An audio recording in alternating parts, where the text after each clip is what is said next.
Notre Seigneur Jésus-Christ. Comment sa naissance s'est-elle passée? Nous disons tous que Jésus est le Seigneur.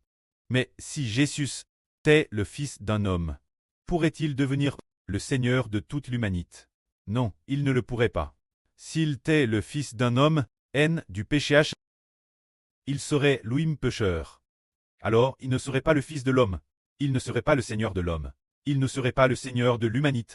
Mais ce Seigneur Jésus, en qui nous devons croire, frère Eshbert, dit TRS Sacrement, que la source de sa vie ne vient pas de la terre, mais du ciel. Frère est sûr, regardez, si nous croyons en un homme, par exemple, croire en David. David, le roi David, alors, croire en lui, nous donnerait-il la vie éternelle? Nous libérerait-il du péché? Non, impossible. Car David lui-même était un pécheur. Bien que Dieu les aime, il restait un pécheur. C'est pourquoi nous ne pouvons pas croire en David. Croire en quelqu'un signifie se placer sous son nom. Nous ne nous placerons pas sous le nom de David de l'Ancien Testament. Alors devrions-nous nous placer sous le nom d'Abraham? Non plus. Car bien qu'Abraham soit un homme choisi par Dieu, il n'en reste pas moins un homme. Et puisqu'il est un homme, il est un descendant d'Adam. Tous tant pécheurs. Sous le nom de qui devons-nous alors nous placer? Disons-nous que nous croyons en Jésus. Par exemple, nous disons que sur Zaoruan, croit TRS bien en Jésus. TRS fermement. Ce qui signifie qu'elle aime beaucoup le Seigneur, qu'elle se place sous le nom du Seigneur, que sa foi en le Seigneur est très solide. Devenant une enfant sous le nom du Seigneur. C'est ce qu'on appelle croire en Jésus, croire fermement. Alors croire en Jésus signifie que nous devons nous placer sous le nom de Jésus. Mais pourquoi devons-nous nous placer sous son nom? Parce qu'il est le Seigneur de l'humanité. Nous venions de mentionner que, si l'on regarde sa généalogie, la généalogie de la venue de Jésus, en tant qu'homme, Jésus est le fils de David, et les descendants de David sont les descendants d'Abraham. Selon sa généalogie, il n'est qu'un homme. Pourtant, Jésus, si l'on regarde son esprit, il n'est pas un homme. Notre Seigneur Jésus doit sauver notre esprit, bien que son corps physique ressemble sa Mère Marie. L'esprit en lui est pourtant le Fils de Dieu. Mais comment Jésus peut-il être le Fils de Dieu? Il est pourtant haine de Marie. Il est le fils d'un homme. Laquelle réside dans cette question? Dans la chair, il est bien le fils de Marie. Mais que n'est-il de son esprit? Il ne vient pas de l'époux de Marie-Joseph. L'esprit de Jésus, il est l'origine. Le Fils de Dieu dans les cieux. Comment le Précleste a-t-il fait concevoir Marie? Donner naissance au Fils de Dieu. Par exemple, pour qu'une femme tombe enceinte, elle doit se marier et avoir des enfants. Elle doit après être mariée, avoir des relations avec son mari, pour qu'elle puisse concevoir. Autrement, elle ne peut pas concevoir, mais Marie concevant le Seigneur Jésus, le Précleste ne pouvait pas prendre Marie pour épouse, et il ne s'agissait pas non plus de prendre une femme pour épouse et de lui faire avoir un enfant. Ce n'est pas du tout comme le Seigneur Jésus-Christ est venu dans le monde en tant qu'homme. Il ne s'agissait pas pour lui de se marier avec quelqu'un et de naître ainsi dans le monde. Ce n'est pas ainsi. Mais Dieu a pris l'esprit de son Fils. Jova LDIE. L'origine, Jésus avait un corps spirituel. Mais dans le corps humain, que ce soit un corps spirituel ou un corps de chair, l'intérieur de chacun habite son propre esprit. Alors le Précleste Jova a pris l'esprit de son Fils, du corps de celui qu'on appelle le Fils de Dieu, le corps du Christ, et la transfère. L'origine, le corps du Christ est divin, semblable celui de Dieu, un corps si glorieux. Le Précleste, par sa puissance, a pris l'esprit du Seigneur Christ, de l'intérieur du corps du Seigneur Christ, pour le transférer, pour le retirer, le transférer et le placer en qui dans l'embryon de Marie. C'est ainsi que le Seigneur Christ est venu au monde en tant qu'homme. Marie a alors connu un enfant. Dans son sein, cet enfant, c'est Dieu qui depuis le ciel a extrait l'esprit de son propre Fils, l'esprit du Christ. Il a extrait l'esprit du Christ de son corps, du corps du Christ, de l'intérieur. La transfère dans le sein de Marie. C'est ainsi que Marie est tombée enceinte de Jésus, enceinte du Fils de Dieu. Ce moment-là, le Fils de Dieu, dans le sein de Marie, a revêtu un corps de chair, il est devenu semblable à un homme, avec une apparence humaine, des yeux, une bouche, ce corps de chair humaine, avec tous les organes internes, exactement comme un trait humain. Alors aujourd'hui, le frère Heber aimerait demander, cet enfant dans le sein de Marie, son apparence, son corps, est exactement comme celui d'un homme, se dire un homme, alors l'esprit qui habite l'intérieur de ce fœtus a-t-il changé? L'origine, quand Jésus était au ciel, il avait un corps spirituel, semblable au Créateur, ce près des Lumières, un corps d'une gloire incomparable. Mais après être venu au monde en tant qu'homme, il est maintenant dans une crèche. Cet enfant dans la crèche, son corps est devenu humain, son corps a donc changé. L'origine, il était spirituel, avec un corps semblable celui de Jéhovah Dieu. Et maintenant, il est devenu un bébé, semblable à un bébé ordinaire, avec la même apparence physique. Son corps a donc changé. Alors, le frère Heber veut demander, ce bébé couche dans la crèche et son esprit a-t-il changé? Son esprit a-t-il changé?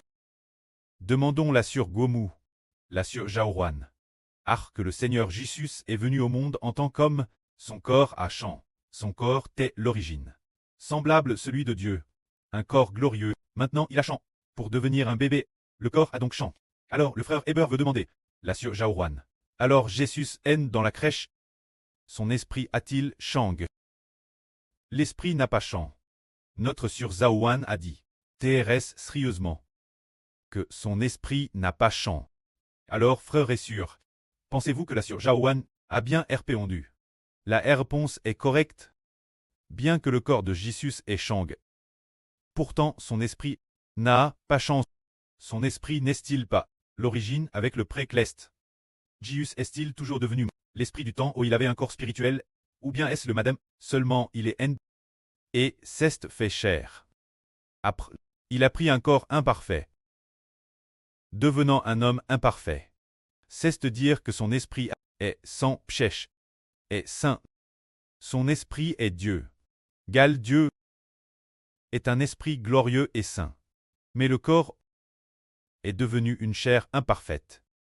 L'apôtre Paul dit Madame que le Christ s'est fait la ressemblance d'une chair de péché. Se dire qu'il est devenu imparfait. Le corps d'un homme imparfait. Mais ce qui habite dans cet homme imparfait dans son corps. Cet esprit est pourtant le Fils de Dieu le Créateur. C'est pourquoi le Seigneur Jésus s'appelait souvent ainsi.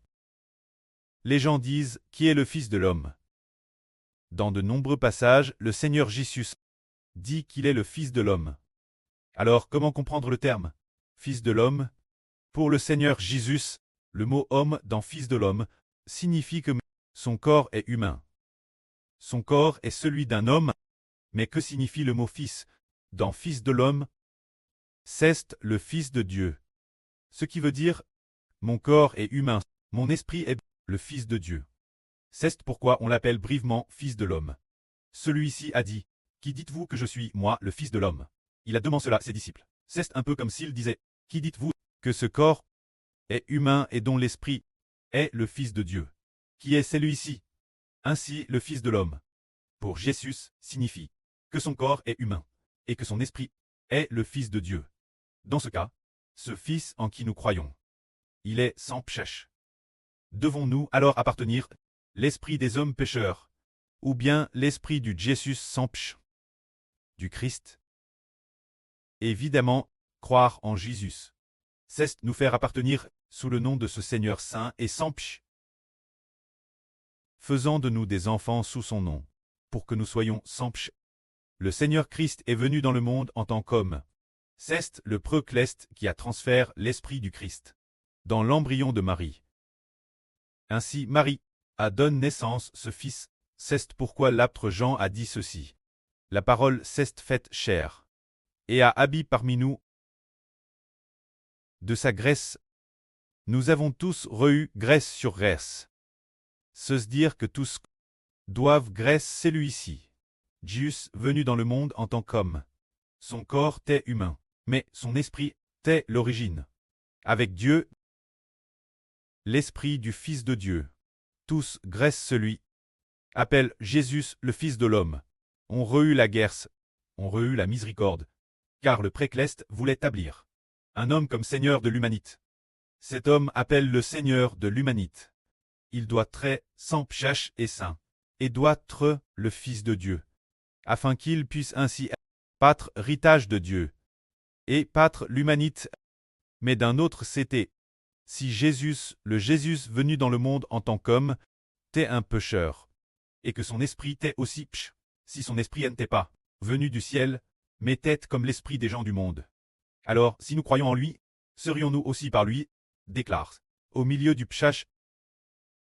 Oui, si nous croyons en un esprit intérieur, où habite un esprit de pch, un esprit intérieur, qui n'est pas le Fils de Dieu, mais un esprit humain. Alors, si Jésus n'était pas le Fils de Dieu, et que nous croyons en Jésus, l'intérieur de Jésus, s'il n'est pas le Fils de Dieu, ce serait alors un pchach, et il nous transmettrait le pchach pour nous faire vivre dans le pchach. Mais maintenant, nous constatons tous que tous ceux qui croient en Jésus sont libres du péchage, et tout comme Jésus est saint. Nous qui croyons en Jésus sommes également saints. Ainsi nous comprenons que Jésus est vraiment le Fils de Dieu. C'est merveilleux. Quand nous comprenons le salut de Jésus, tous ceux qui croient en Jésus sont saints. Mais les frères et sœurs diront, croire en quelqu'un a-t-il un rapport avec le fait que sa propre vie soit sainte ou impure? Oui, il y a un rapport. Prenons un exemple. Par exemple, ceux qui adorent les idoles ou les statues de Bouddha, ces idoles sont en réalité des esprits mauvais, et ceux qui adorent les idoles finissent tous par faire toutes sortes de choses mauvaises. Enfin, mais ceux qui croient en Jésus, plus leur foi est ferme, plus cette personne devient sainte et agréable Dieu. C'est parce que l'esprit en Jésus est un avec le Seigneur qui a créé toutes choses. Quand nous disons « Qui est Jésus ?» comment répondons-nous? Par exemple, les gens du monde nous demanderont « Frère Héber, qui est Jésus? Quel genre d'homme est-il? Pourquoi devrions-nous croire en lui? Comment devrions-nous répondre? Nous devons répondre que, selon la chair, il est homme, il s'est fait homme.